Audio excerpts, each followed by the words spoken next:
Isaías 9, versículo 2 diz assim: o povo que andava em trevas viu uma grande luz, e os que viviam na região da sombra da morte, resplandeceu-lhes a luz. Tens multiplicado este povo, a alegria lhe aumentaste. Alegram-se eles diante de ti, como se alegram na ceifa, e como exultam quando repartem os despojos, porque tu quebraste o jugo que pesava sobre eles, a vara que lhe feria os ombros e o cetro do seu opressor, como no dia dos midianitas. Porque toda bota com que anda o guerreiro no tumulto da batalha, e toda veste revolvida em sangue serão queimadas, servirão de pasto ao fogo.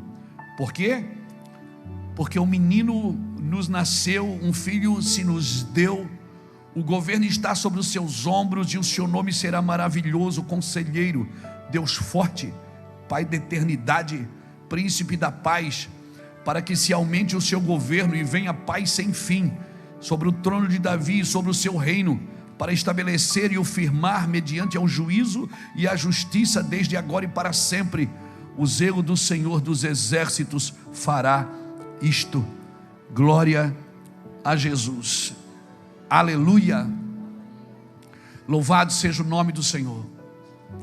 Irmãos, a gente tem por hábito dizer, é um culto diferente, é uma noite diferente, mas é um culto. E por que não celebrar o nascimento de Cristo? Essa palavra de Isaías 9, Isaías profetizou, e Isaías, ele até o capítulo 6, você vai ver Isaías falando muitas coisas que talvez eu acredito que ele ainda não tinha entendimento. Você vai ver Isaías dizendo: ai de ti pecador, ai de ti prostituta, ai de ti bebedor de vinho, ai de ti isso, ai de ti aquilo, até que ele tem então um encontro real, que no ano que morreu o rei Uzias, ele disse: eu vi o Senhor, e eu vi que toda a terra estava cheia da sua glória. Ou seja, Isaías viu que a terra não estava tão ruim assim, era ele que tinha olhos ruins para a terra. E por quê? Porque talvez o seu problema não seja de visão, seja de ambiente. Porque enquanto Isaías estava profetizando, ele só via coisa ruim na terra. O dia que Deus tirou ele da terra e levou ele até a sala do trono, Isaías agora olha para a terra numa perspectiva divina. E quando ele olha para a terra, ele não está mais vendo o que os homens veem, ele está vendo como Deus vê a terra. E ele chegou numa conclusão: toda a terra está cheia da sua glória. E ele até se ofereceu para fazer o serviço. Quando Deus disse: a quem enviarei? Ele disse: envia-me a mim. E dali por diante, aquele profeta que só via problema e só via defeito, agora ele se torna um profeta messiânico, um profeta que traz esperança. E uma das suas profecias de esperança é Isaías capítulo 9, quando ele fala: um menino vos nasceu, um filho se vos deu, o governo está sobre os seus ombros, seu nome é maravilhoso, Conselheiro, Deus forte, Pai da eternidade, Príncipe da paz. Irmãos, e Deus não tem nada menos para você do que isso, do que esses atributos do nome de Jesus, da presença de Jesus, da glória de Jesus. Deus não tem nada. Cristianismo não tem a ver comigo. Cristianismo não se serve com uma fé logística. O seu cristianismo será saudável a partir da revelação que você tem de quem Deus é para você, de quem Jesus é para você. Então cristianismo é isso, irmãos. Para mim, um escolhido, ele não tem escolha. Se Deus já te escolheu, você não tem mais escolha, acabou para você. Amém? Não tem mais escolha. Pastor, e se você não quiser ser mais pastor? Eu vou ser um pastor desviado, mas eu vou ser pastor, porque o dom é irrevogável. O que Deus te chamou para fazer e para ser, não tem improviso da parte divina na sua vida. E o cristianismo também. Eu não posso levar um cristianismo a sério vivendo uma vida de qualquer jeito. Então hoje, mais do que celebrar, eu queria talvez que a gente fizesse uma avaliação no nosso cristianismo, né? Ah, mas pastor, o diabo, irmão, o diabo não trabalha para você fazer a vontade dele. O diabo trabalha para você fazer a sua vontade.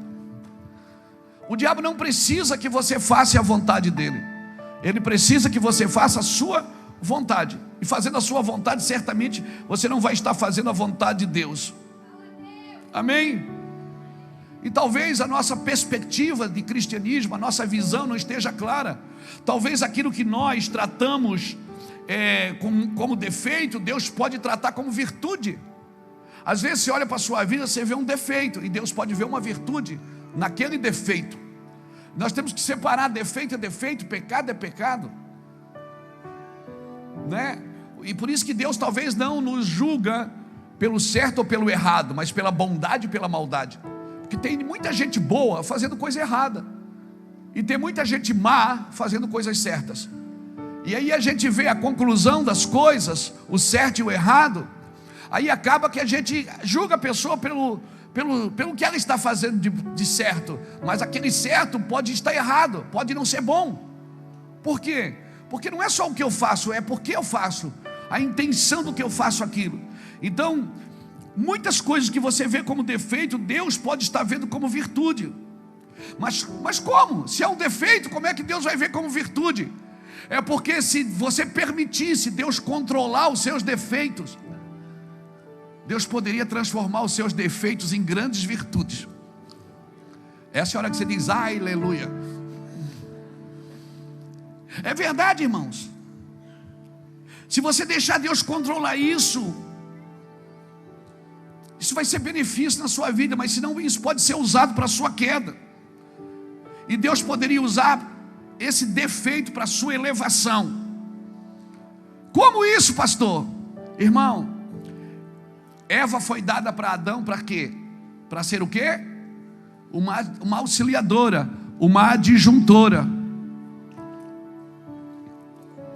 E o que é que aconteceu? Ela se tornou um motivo de queda. Moisés nasceu para quê? Para libertar Israel. Mas enquanto Deus não controlou o defeito dele, o que é que aconteceu? Ele foi lá e matou um egípcio. Ele usou a sua indignação, que era todo libertador, ele tem uma indignação com ele, mas ele usou a sua indignação para matar um egípcio. Então tem defeitos aí dentro que Deus pode transformar em virtude, se você deixar Deus controlar a sua vida. Amém? Talvez você não precise se livrar de tudo, de todos os defeitos. Eles só precisam ser remidos, batizados em Cristo. Amém? Louvado seja Deus. Tem muita gente, irmão, que foi criado sem paternidade, foi criado sem família, foi criado na rua, não teve amor, não teve carinho, mas depois que vem para a igreja se torna um precioso missionário. Por quê? Porque come em qualquer lugar, dorme em qualquer lugar, não escolhe mais nada, foi treinado para viver para o Senhor de uma forma que o Senhor deseja. Não tem mais, ele não tem mais escolhas. Ele foi treinado, criou músculos espirituais. Tem coisas, irmão, que você acha que é pouco que você tem, mas se você colocar isso na mão do Senhor, Deus pode multiplicar. Amém? Quando a Bíblia diz, é uma promessa, isso vai acontecer. Mateus 24, versículo 12 diz o quê? Que por se multiplicar a iniquidade, o amor de quase todos esfriará. Então o que é que eu aprendo aqui? Que somente poucos amarão de verdade. Então nós vamos ficar do lado desses poucos. Amém? Amém, irmãos? Porque se eu quero viver o que poucos vivem, eu não posso fazer o que muitos fazem. Pegou isso no seu espírito? Se eu quero viver o que poucos vivem na presença de Deus, eu não posso fazer o que muitos fazem. E se a Bíblia diz que o amor de quase todos esfriará, eu sou crente, eu sou pastor, eu não vou contribuir com esse cenário do fim. Se a Bíblia diz que o amor de quase todos vai esfriar, eu vou trabalhar ao contrário. Eu não vou contribuir para que esse elemento do fim, a falta de amor, se multiplique. Eu vou trabalhar para que se multiplique o amor, ainda que eu seja pouco. Amém? Amém, irmãos? Glória a Deus. Outra profecia que tem na Escritura que vai acontecer. Irmão, tem cenários bíblicos que você não pode mudar. Você não, amigo, você não pode mudar. Tem coisa que você pode orar. Você pode orar para Deus salvar aquela pessoa. Você pode orar para Deus transformar a vida dela. E Deus vai fazer. Mas o que ela plantou de errado,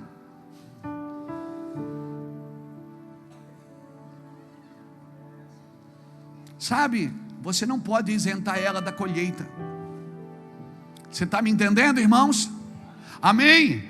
Então, outra profecia que a Bíblia relata, Amós capítulo 8, versículo 11 ao 14: eis que vem dias, diz o Senhor Deus, em que enviarei uma fome sobre a terra, não é fome de pão e nem de sede de água, mas de ouvir a palavra do Senhor. Andarão errantes de mar em mar, de norte até o oriente, comerão em toda parte, procurando a palavra do Senhor, e não acharão. Naquele dia as virgens formosas e os jovens desmaiarão de sede. Os que agora juram pelo ídolo de Samaria e dizem: como é certo que vive o teu Deus, ó Dan, e como é certo que vive o teu culto de Berseba, eles mesmos cairão e não se levantarão mais. É uma profecia, e você não vai poder mudar isso. Se a Bíblia diz que nos últimos dias enviarei uma fome sobre a terra, que não é fome de pão e nem sede de água, mas de ouvir o quê? Então é uma profecia. O que é que eu tenho que fazer como pregador? Eu tenho que pregar o Evangelho. Eu tenho que trabalhar contra aquilo. Se o amor de quase todos vai esfriar, eu tenho que trabalhar para que não esfrie. Por quê? Porque eu sou cristão. Eu não trabalho para as demandas do fim. Eu não trabalho para contribuir com as demandas do fim. Eu trabalho para contribuir com aquilo que a igreja vai viver. O sujo vai se sujar mais, mas o limpo vai se limpar mais. Amém, irmãos? Amém, meu irmão? Amém. O mundo se alegra e vós ficareis tristes, mas a vossa tristeza se converterá em alegria, e uma alegria que ninguém poderá tirar. Talvez agora você não tem tudo que tem, não faz tudo que gostaria, não foi em todos os lugares que gostaria, não tem tudo que gostaria de ter, não passeou o quanto queria, não tem todos os recursos que precisaria ter para fazer o que deseja. Mas fica firme aí. Você trabalha para uma demanda eterna. Amém? Não crie falsas linhas de chegada para dizer que deu. Não deu.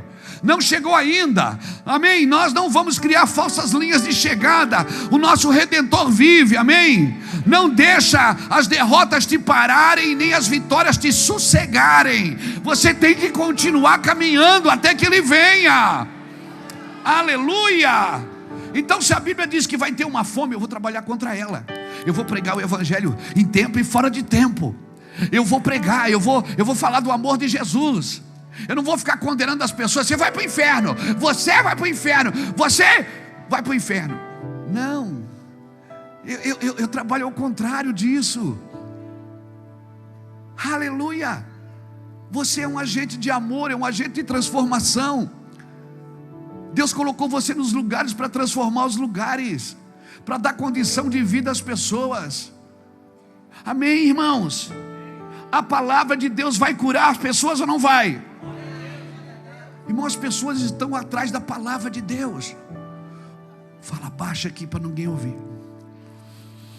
Está transmitindo, mas eles não precisam ouvir. Tem uma fome já acontecendo da palavra de Deus e da presença de Deus. As pessoas já estão, pode ir qualquer domingo, em qualquer igreja dessa cidade, está cheia de gente. As pessoas estão com fome de Deus. Agora, você já chegou em casa com fome? É um perigo, irmão. Porque aquela Coca-Cola sem gás, ela vai. Aquela pizza, 3 dias, você dá com ela na geladeira, você ela faz, tlá, você esquenta no micro-ondas e come quente, senão ela endurece. Esse é o perigo de uma geração faminta, porque ela pode comer qualquer coisa que aparece. Deus está gerando fome numa geração. Agora vai depender de quem usa o púlpito, de quem usa os instrumentos, de quem prega o Evangelho. Você tem uma responsabilidade, meu amigo. Deixa eu te falar uma coisa, escuta. Você já viu que as pessoas estão procurando a palavra de Deus nos coaches, nos psicólogos, nos psiquiatras, nos analistas comportamentais, na hipnose, nos remédios, no misticismo?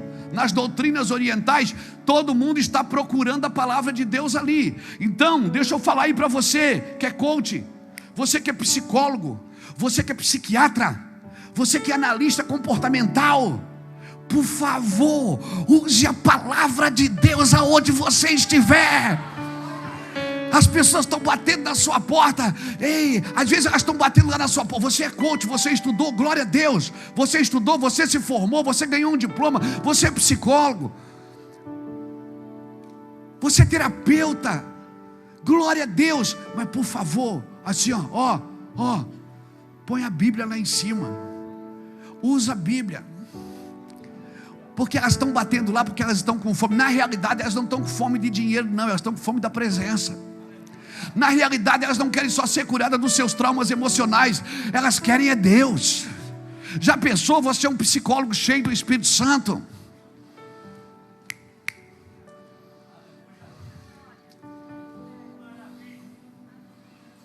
Não, pastor, eu estudei, está ótimo. Não, a sua psicologia, ela vai curar emocionalmente aquela pessoa, mas no espírito dela, só quem entra é o Espírito Santo de Deus. A sua terapia vai ajudar ela a ser curada emocionalmente. Pegou?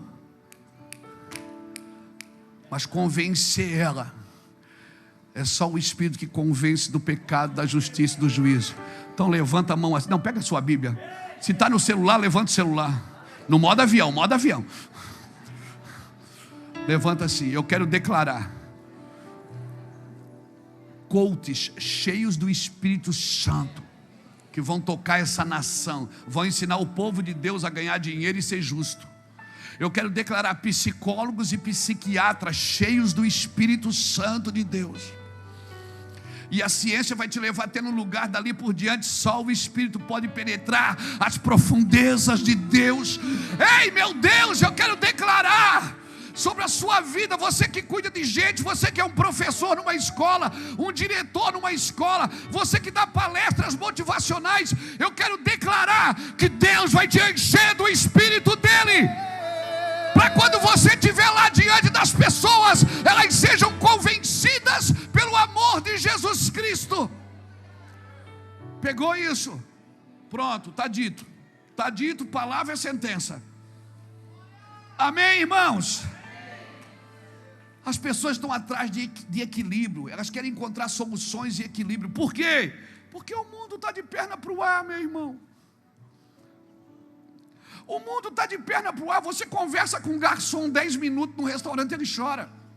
Você conversa com uma atendente numa loja de departamento, ela está vendendo alguma coisa para você, enquanto ela embala, você conversa, ela chora, ela conta a vida dela para você em 5 minutos. As pessoas estão com necessidade de falar, de contar, de chorar. Aleluia. Por favor, alguém conte as histórias de Jesus para elas. Por favor, alguém vai às ruas, vai aos mercados, vai às praças. Por favor, alguém fale de Jesus para essas pessoas. Não precisa falar da sua igreja, não precisa falar da sua doutrina, da sua teologia, não precisa falar do que você acredita ou deixa de acreditar, não precisa falar dos seus costumes teológicos, dos seus costumes, não. Fale de Cristo para ela, porque se o Cristo vos libertar, verdadeiramente sereis livres. Sim, Cristo em vós é a esperança da glória. Levanta a mão assim: Cristo em vós é a esperança dessa nação. O que eu espero dessa nação não vem de Brasília. O que eu espero dessa nação não vem do STF, não vem do Planalto. O que eu espero desta nação vem da eternidade. Ele é Deus do Brasil. Muitas águas vêm sobre mim. Me sinto seguro. Pra onde eu vou sem você?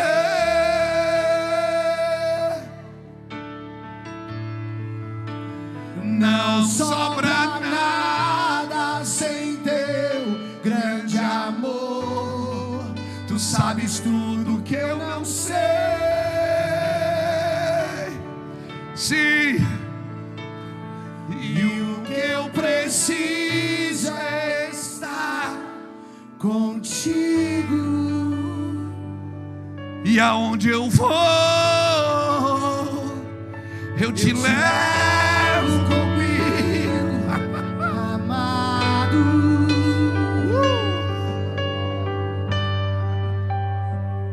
E aonde eu vou, eu te levo comigo, amado.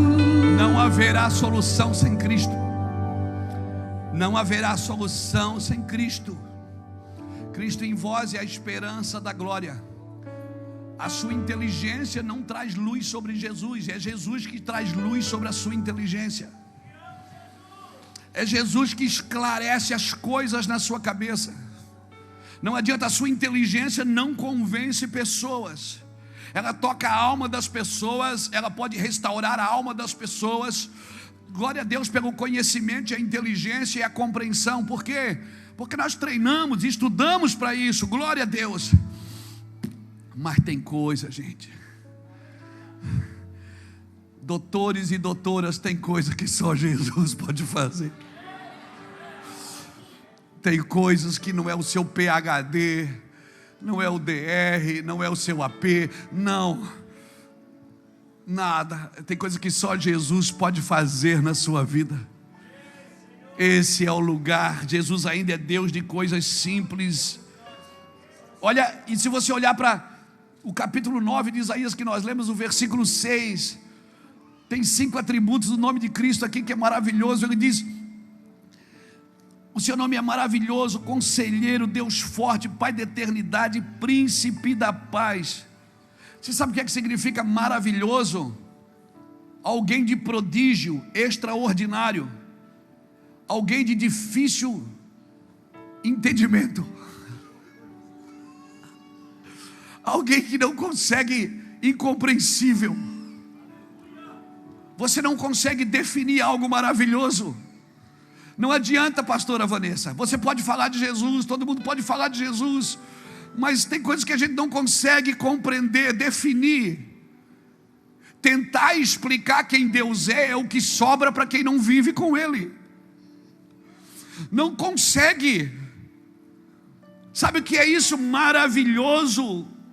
Alguém de difícil compreensão, referindo-se a atos divinos e juízos e de redenção. É estar além da capacidade de alguém. É difícil de fazer. É difícil de compreender. Aí o cara quer compreender. Ele estuda teologia 4 anos, ele quer compreender Deus. Aí quando Deus diz para ele que o louco é que é sábio, ele pira, ele não entende isso. Deus diz: o último é o primeiro. Ele diz: não, eu cheguei primeiro. E Deus diz: não, é o último. Ele diz que o louco é que é sábio, e o pobre é que é rico, o fraco é que é forte, o que chora é que está alegre.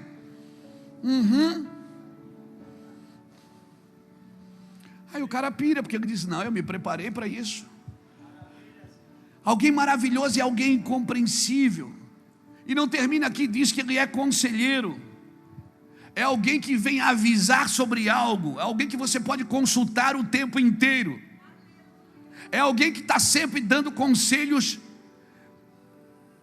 de planejamento. Alguém que dá destino. Não é alguém que você joga a conversa fora. Isso é um conselheiro. Ainda a Bíblia chama ele de Deus forte. A palavra Deus forte aqui é Gibor, no grego, que quer dizer o quê? Valente, corajoso, guerreiro, prevalecente, homem intenso. Isso é um Deus forte.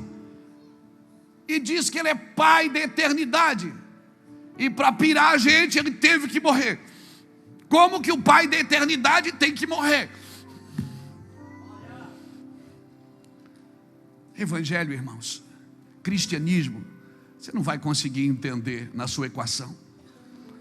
Por isso você precisa viver com ele totalmente, se entregar. Você tem que pular sem paraquedas. Você tem que mergulhar sem oxigênio. Você tem que escolher: eu quero. E você tem que pular. Você vai acreditar em coisa que quase ninguém acredita. Você vai ter experiências que quase ninguém tem. Você vai falar de coisas que as pessoas vão esperar você sair da mesa, às vezes, para ficar rindo de você depois. Mas eu vou te falar, é doideira. É incompreensível. Era isso que ele tentou explicar para Nicodemos. Nicodemos foi lá, o cara estudou a vida inteira sobre Deus. Chegou lá e ele disse: como é que é nascer de novo? Eu tenho que voltar para o ventre da minha mãe? Jesus: seu cabeção, você que é mestre dessas coisas não entende, cabeção. É necessário você nascer de novo. Eu queria saber o que era nascer de novo. Você tem que experimentar isso, meu irmão. Isso não está no campo do entendimento sem experimento. Eu preciso experimentar. Pai da eternidade fala de perpetuidade, para sempre, de futuro contínuo. Alguém que é antigo, mas também é do futuro. Como que alguém é do passado e também é do futuro? Porque ele é o alfa e ele é o ômega. Não dá para definir Jesus numa frase, não dá para definir Jesus num livro, não dá para definir Jesus. O próprio João, quando termina o livro de Apocalipse, ele disse: todos o que Jesus fez não caberiam em todos os livros da terra. Não dá para definir. A gente tenta definir numa aula, num culto. A gente escreve um livro com a revelação, uau, bacana, mas no ano seguinte aparece algo novo, tem algo novo para se falar.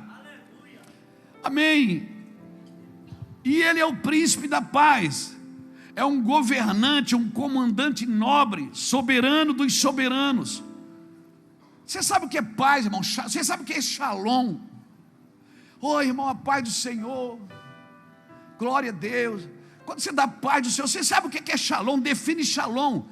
Shalom é saúde completa, bem-estar completo, totalidade em prosperidade. É segurança, sossego, tranquilidade.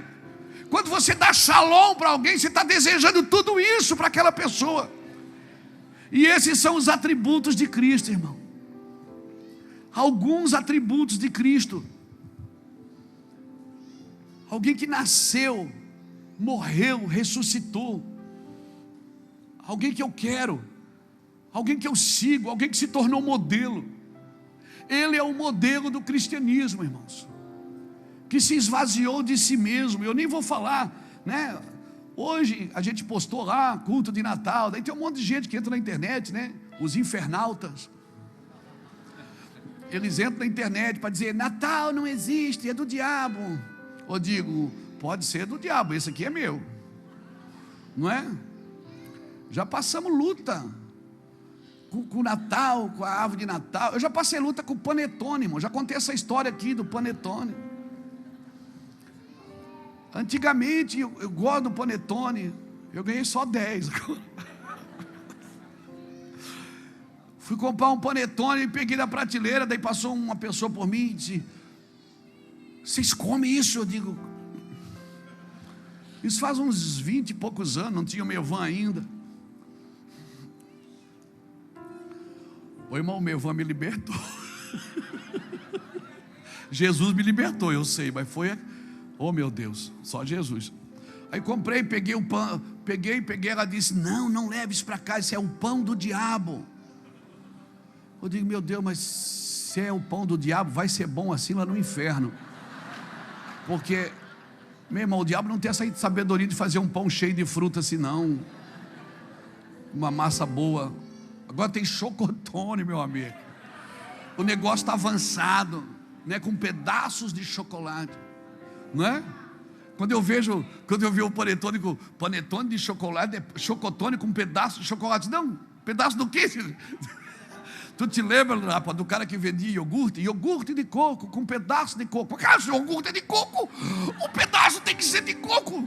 Como é que vai ser de jaca? Não tem como. Iogurte de morango, vem daqueles caminhões que vendia iogurte, lembra? Passava na frente da casa da gente, a Kombi, iogurte de morango com pedaço de morango. E eu estou lá pegando panetone, e a irmã veio assim e disse: não, se não leva isso não. E eu esperei ela virar a volta no corredor. Eu disse: não, eu vou levar. Ô Jesus, um só. Sabe aquele crente que bebe e vai comprar bebida escondida no mercado? Eu estava comprando panetone escondido. É o pão do diabo, mas ô Jesus, eu vou orar, o Senhor vai abençoar o pão do diabo. Irmão, eu cheguei em casa, peguei, e na caixa do panetone não tinha a história do panetone. A própria caixa do panetone contava a história do panetone, a tradição. Tony era um cara que ele era padeiro na Itália. Tony. E ele se apaixonou por uma moça da vila. E para impressionar a mãe da moça, ele fez um pão e encheu de frutas dentro. E levou de presente para ela. E aí ela gostou tanto que ela espalhou na vizinhança. E ficou o pão do Tony. Panetone é o pão do Tony. Então o panetone não é o pão do diabo, é o pão da sogra, que ele fez para a sogra, para a mãe da moça. Você está me entendendo, irmão? Não tem nada a ver com o diabo. É o pão que ele fez para a mulher que seria a sogra dele, é o pão da sogra. Porque pão do diabo o quê, gente? Então assim, nós já passamos essa luta. Já passamos essa luta. Então eu não vou entrar aqui em méritos, mas eu vou dar 2 versículos para você ler depois. Dois textos para você ler. Depois você lê Romanos capítulo 14, versículo do 5 a 9. Não, vamos ler agora. Bota aqui, Romanos 14, Romanos 14, de 5 a 9. Coloca aqui para mim, Romanos 14, de 5 a 9. Há quem considere um dia mais sagrado que o outro, há quem considere igual todos os dias. Cada um deve estar plenamente convicto em sua própria mente. Aquele que considera um dia como especial para o Senhor, assim o faz. Aquele que come carne, come para o Senhor, pois dá graças a Deus. E aquele que se abstém, para o Senhor se abstém e também dá graças a Deus. Pois nenhum de nós vive apenas para si, e nenhum de nós morre apenas para si. Se vivermos, vivemos para o Senhor, e se morremos, morremos para o Senhor. Assim, quer vivamos, quer morramos, pertencemos ao Senhor. Até o 9. Por esta razão Cristo morreu e voltou a viver para ser Senhor de vivos e de mortos. Depois você lê, esse é grande, eu não vou ler agora. Depois você lê Colossenses capítulo 2, versículo 16 ao 23. Então, eu não quero aqui falar de dias. Natal, que dia que é o Natal? Natal é do diabo, Natal não é de Deus. Não, Natal é o nascimento de Cristo. Pronto, para mim acabou. Pode falar o que quiser, mas eu estudei a apostila, pode estudar a apostila que você quiser. Amém? Nós celebramos Natal, compramos o pão do Tony.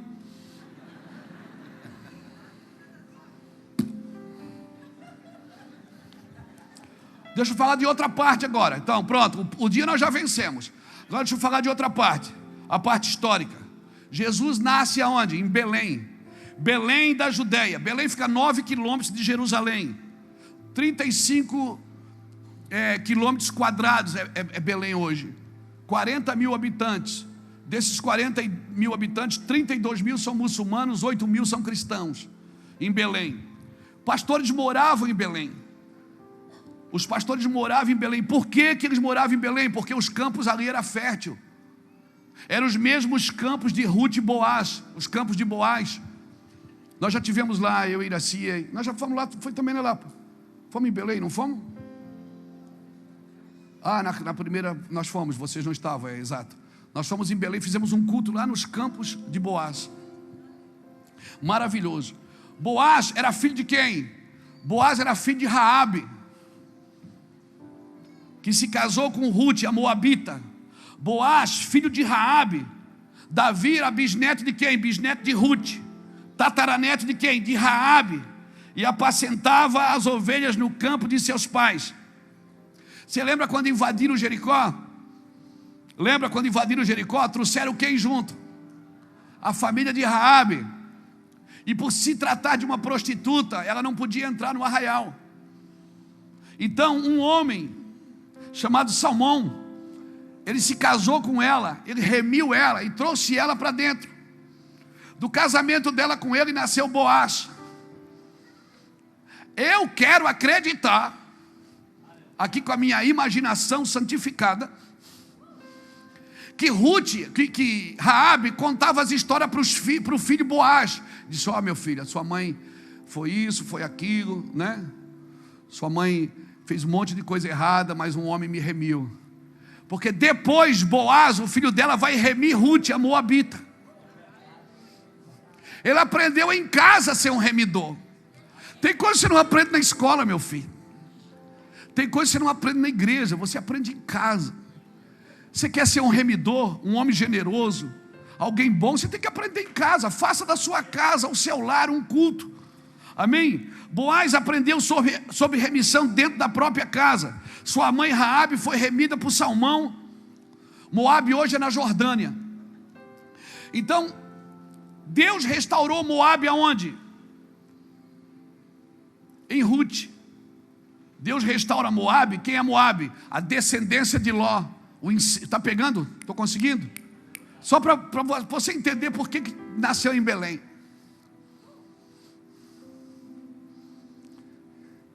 Irmãos, Deus restaura Moabe. Quem era Moabe? Os moabitas, descendência do incesto de Ló. Moabe foi restaurado aonde? Na pessoa de Ruth, com Boaz, que era filho da prostituta Raabe. Deus restaura Moabe em Ruth e restaura Ruth em Boaz. Amém? E quando Boaz vai remir Ruth, está lá em Ruth capítulo 4, versículo de 9 a 12, depois você lê. Os anciões, quando foram remir, que eles fazem aquela promessa, né? Pega um na mão do outro, e eles disseram assim: ó, faça o Senhor a esta mulher como a Raquel e a Lia, que juntas edificaram Israel, e seja a tua casa como a casa de Pérez, que Judá teve de Tamar. Eles colocaram Ruth, eles estavam dizendo o seguinte: assim como a mulher de Judá, que teve um filho de Judá, Tamar, assim como Raquel e Lia, eles fizeram essa promessa para ela enquanto oraram por ela. Então, irmãos, por que eu estou falando tudo isso? O que é que isso tem a ver? Que confusão é essa? Porque o seu nascimento, o nascimento de Jesus se deu aonde? Nessa terra de remissão. Então ele já nasceu numa terra de remissão. Ele já nasceu numa terra que um foi remindo o outro. E a Bíblia fala, tem um texto aqui, Miqueias capítulo 5, versículo 2, que diz: tu, Belém de Efrata, pequena demais para figurar o grupo de milhares de Judá, de ti sairá aquele que vai reinar sobre Israel, cujas origens são desde o tempo antigo. Irmãos, Jesus não nasceu ali porque quis, porque tinha profecia. E a Bíblia diz que Jesus nasceu em Belém para que se cumprisse o que fora dito. Depois foi morar em Nazaré para que se cumprisse o que fora dito. Ele tinha que nascer para que se cumprisse o que fora dito. A viagem de José a Maria, e Maria de Nazaré a Belém, irmão, é quase 200 quilômetros. José e Maria, eles devem ter levado pelo menos uns 30 dias para chegar em Belém, para chegar em Nazaré, para chegar em Belém. Eles foram fazer o censo. Então, eles não foram lá porque queriam, eles foram lá porque a história estava empurrando eles para lá. Pastor, mas o que isso tem a ver com a minha vida? Tem tudo, meu irmão. Isso vem provar que você não nasceu na família errada, que você não nasceu na cidade errada, que você não foi inventado, foi improvisado, foi colocado ali. Deus elegeu você. Efésios 1:4 diz que Ele te elegeu nele antes da fundação do mundo, para que você fosse santo e irrepreensível diante dele em amor. Meu irmão, nada aconteceu. E sem falar que primeiro ele apareceu para os pastores. O anjo foi lá anunciar aos pastores, porque o povo egípcio não gostava de pastores. E vai vendo, quem viu Jesus primeiro ali foi os magos, não foi os sacerdotes. Foi os magos.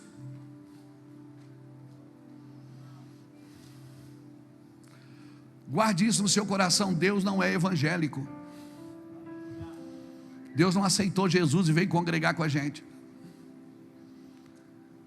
Aqueles magos tiveram uma experiência, a descendência deles teve uma experiência lá em Daniel, no capítulo 2, quando Daniel protegeu os magos. Certamente, quando Nabucodonosor quis matar os magos, Daniel não permitiu, disse: diga para o rei que eu revelo o sonho, me dá alguns dias. Ele revelou os sonhos. A Bíblia diz que por causa de Daniel os magos foram preservados. E certamente eles começaram a estudar sobre o Deus de Daniel, e uma geração foi contando para outra, e foi contando para outra, e foi contando para outra, e eles descobriram que uma estrela no céu sinalizaria o nascimento do Messias, e eles seguiram aquela estrela centenas de anos depois de Daniel. E os sacerdotes que estavam no templo não tiveram a revelação de que Jesus nasceria ali, porque Deus não se revela aos religiosos, Ele se revela aos interessados. Ele se revela para quem tem interesse, para quem quer saber quem Ele é, para quem gosta de estudar sobre o seu amor, sobre o seu coração, para quem gosta de aprender com Jesus. Então, irmãos, outra coisa interessante também no nascimento de Cristo,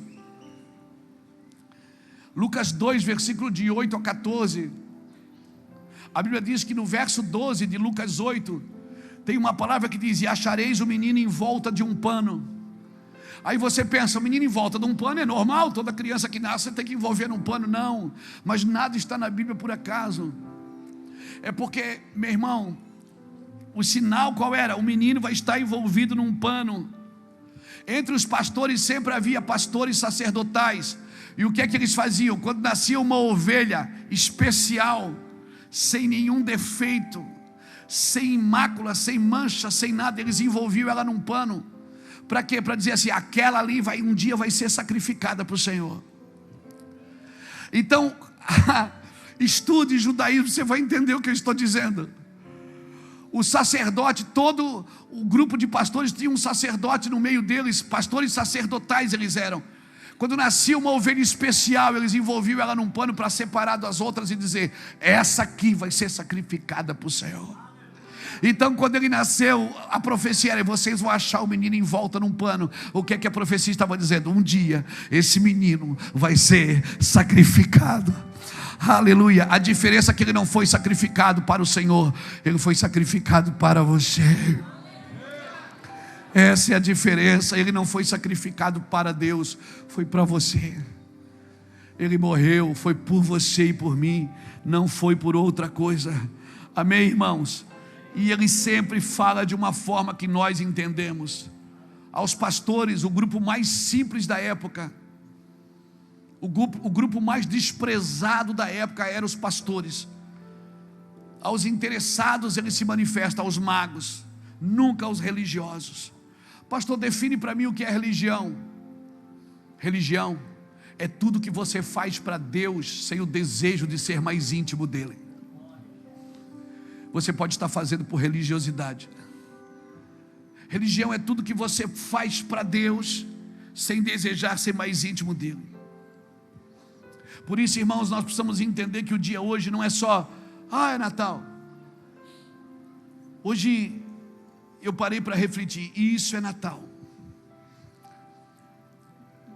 Nós acordamos lá em casa pela manhã, ele assim fez um café, depois a gente ficou ali, eu peguei as escrituras, peguei meu caderninho de anotações, peguei a minha Bíblia, peguei o iPad,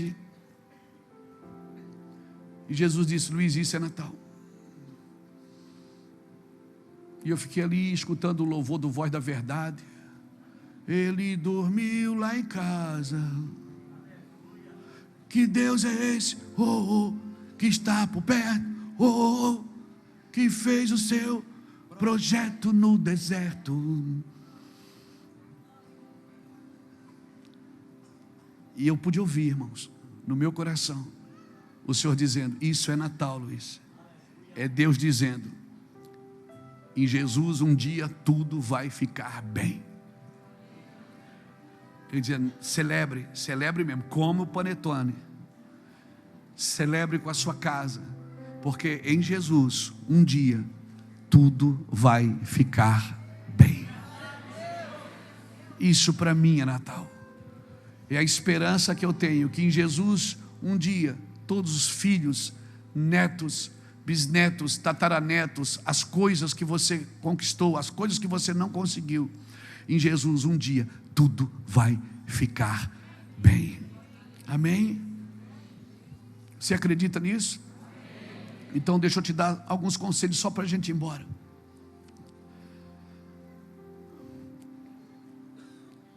Por que você não faz da vida um lugar mais alegre? Se você acredita que vai ficar bem, você é profético. Você não tem que esperar isso acontecer. Por que você não faz da vida um lugar mais alegre? Será que você não está levando a vida a sério demais? Será que a sua vivência não resumiu-se só em existir? Será que você só não existe em vez de viver? Será que você está só cumprindo tabela? Estou vivendo, estou indo. Será que você não está entrando em deprê porque você olha para o relógio, para o calendário, os dias estão passando, sua idade está passando, e aí você fica, puxa, eu queria viver tantas coisas que eu não vivi, eu também queria. Isso é frustração, irmão, é esperar um resultado que não veio. Talvez não veio por quê? Porque eu fiz as contas erradas, ou talvez não era isso que Jesus tinha para mim. Irmão, a vida com Cristo, a felicidade da vida com Cristo não é só chegar no final, é a jornada. É a jornada diária. Faça da vida um lugar legal. Sabe qual é o lugar que você vai passar mais tempo da sua vida? É na sua cabeça. Então faça dela um lugar melhor. Pense coisas boas. Paulo me ensina em Colossenses capítulo 3. Pensai nas coisas que são de cima, ele diz. Versículo 2 ele diz, pensai nas coisas que são do alto. Você vai passar o dia inteiro dentro da sua cabeça pensando. E o pior, você fica pensando e às vezes fica pensando o que os outros estão pensando. Você não se limita só em pensar no que você pensa. Você pensa o que o outro pensa. E às vezes fica com raiva dele sem ele saber. Só porque você pensou que ele pensou.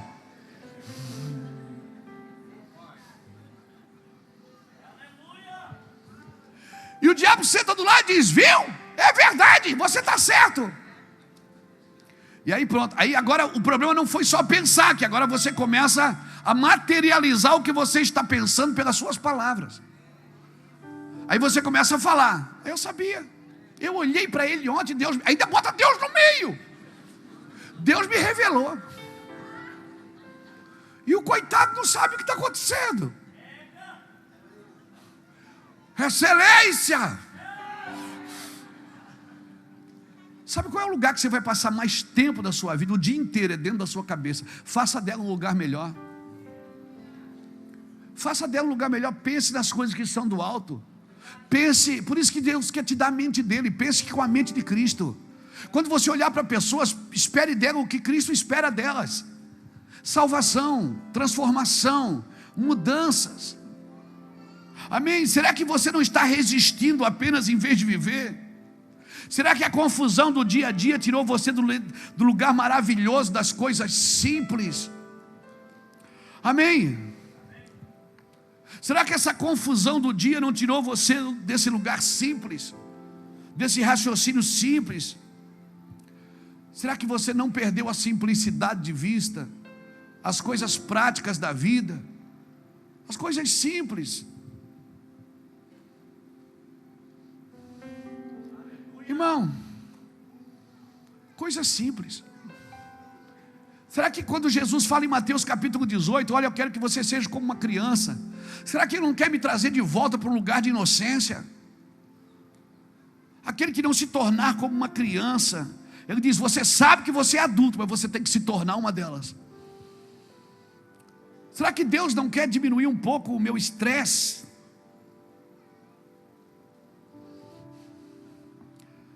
Não vejo mais ninguém tirando foto do sol, do pôr do sol.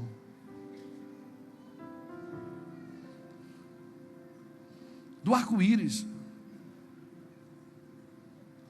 O cara, irmão, você tem no celular o som da chuva para dormir. Mas quem para quando está chovendo para ouvir o som da chuva? E fica ali dizendo, meu Deus. E aqui dá tempo, porque está 30 dias chovendo que não para. Você pode ouvir o som, você pode ouvir em ritmo que você quiser, tem aqui em Itajaí. Entendeu? Será que eu não me perdi tanto? Esses dias eu perguntei para o Senhor, será que eu não estou perdido de tanto viajar, de pregar, que eu não parei mais para ver as coisas simples da vida? Bom, a gente tornou a vida um estresse. A gente tornou a vida chata pra caramba. E se a gente não se conforma só a nossa vida ser chata, a gente quer infernizar a vida dos outros. E quando a gente não gosta de uma coisa, a gente bota na internet. Quando alguém bota, eu estou aqui, para quê? Aí você não tem, você não cai na sua cabeça que o outro pode ter e você não. Isso tudo é falta de Deus, irmão. É falta de Deus. Sabe que eu estava lendo uma reportagem que dizia que essa é a geração desde a criação do mundo. Essa é a primeira vez que os filhos não são mais inteligentes que os pais. Estava ouvindo uma mensagem, um cientista estava dizendo que pela primeira vez na criação do mundo, desde que o mundo foi criado, os filhos não são mais inteligentes que os pais.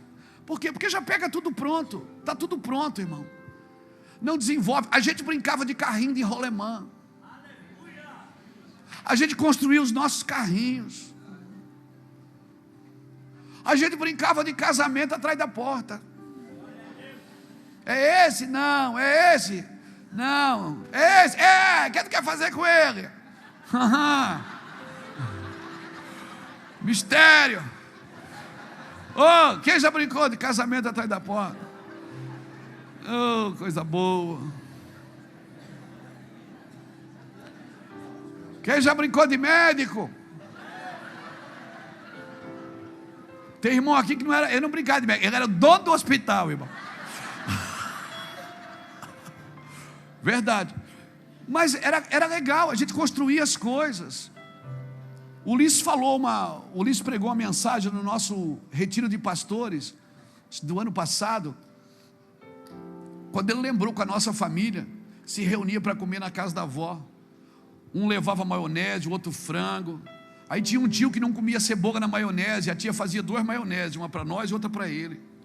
Aí juntava todo mundo, a mãe era um soufflé de milho, né? A mãe fazia um soufflé de milho, sofrência.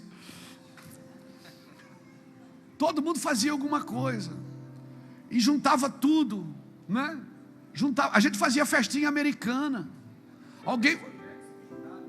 Os pirex eram pintados de esmalte embaixo para não misturar. Quem lembra? Ninguém morreu, irmão. A gente enfiava um prego no pé, amarrava uma cebola para puxar o tétano. Hoje, meu Deus do céu, não pode pegar chuva. Nós brincava na chuva, estourava um cano, virava piscina na rua, era 3 dias brincando, e fechava a rua para casar, não achar onde furou. Era uma festa, irmãos. Ninguém morreu de pedrada na cabeça, ninguém morreu de piolho. O Ulisses era piolhento, irmão. O Ulisses ia para a escola só pegar piolho. E aí, não, vou contar essa aqui, tá filmando, né? Não, tem que contar, é Natal, aleluia, família. O meu avô, eu vou contar essa. Eu vou revelar, mas eu não tinha Jesus, né? Eu não tinha Jesus. O meu avô chegava da feira e dava o dinheiro para minha avó, né? Para minha avó. E a minha avó botava num avental. Lembra do avental ali? A minha avó pegava o dinheiro e botava num avental. Aí a gente chegava perto da avó e coçava a cabeça e dizia: tem piolho? Tem, vó, tem piolho. Aí ela sentava a gente na cadeira. na escada, e ela ficava catando piolho, e o bolso do avental ficava aqui na gente. Ele ficava olhando para a gente, o bolso do avental, dizia: venha. E a gente tirava, escolhia o que queria, podia para a semana, e devolvia. Então, minha avó pagava para tirar piolho da gente, mano. Vida boa, ninguém morreu. Está todo mundo aqui. Está todo mundo aqui. É ou não é? Ia para a praia, não dava tempo de vir para casa almoçar. Pegava caranguejo ali do lado, no rio Itajaí, cozinhava na água da praia, que é salgada, a água da praia é salgada, e comia ela mesmo. Ninguém morreu, irmão. As coisas simples, sabe? As histórias. Hoje tem uma televisão em cada quarto. Antes era uma televisão só na sala. Não, hoje agora é fantástico. Depois não, Silvio Santos vem aí, né? Então era decidido assim, ó, hoje nós vamos ver o filme. No Jornal Nacional ninguém abria a boca, senão eu já dava uma lapada assim. Claro, né? Selva de Pedra.